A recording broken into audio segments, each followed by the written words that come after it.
අපි දැන් බලන්න යන්නේ වතුර ඇතුලේ වාතය ඉඩ ගන්නවා කියන පරීක්ෂණය. මම මේ කැකෑරු නලය වතුර ඇතුළට දානවා.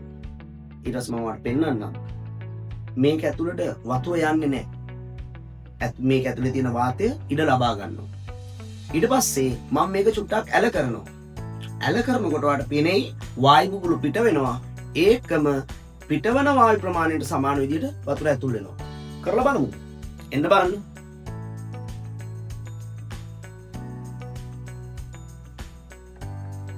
හොඳට බලන්න. ඔයාලට පේනවද? වතුර ඇතුල් වෙලා නැහැ. එහෙනම් හොඳට බලාගෙන ඉන්න ඕන. ඔන්න බලාගෙනම ඉන්න.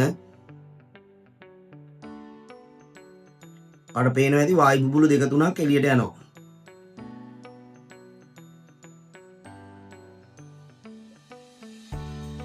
ඔයාලට දැන් දෙයක් පේනවද?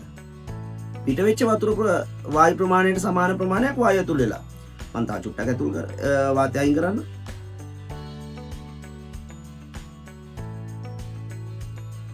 දැන් හොඳට බලන්න. පිට වෙච්ච වායු ප්‍රමාණයට සමාන වතුර ප්‍රමාණයක් ඇතුළට ඇතුල් වෙලා තියෙන භාගයක්. පිළිලා භාගයක් නැහැ. එහෙනම් මම තා චුට්ටක් වාතය අයින් කරන්න. දැන් බලන්න. උඩ කොටසේ තාම වාතය තියෙන්නේ. ජලය ඇතුල් වෙලා නැහැ. එහෙනම් ඔන්න මම සම්පූර්ණයෙන්ම වාතය අයින් කරනවා. මේ නලය ඇතුලේ දැන් සම්පූර්ණයෙන් ජලය පිරීලා. එහෙනම් දරුවනේ මතක තියාගන්න වාතය වතුර ඇතුලේදී ඉඩක් ගන්නවා.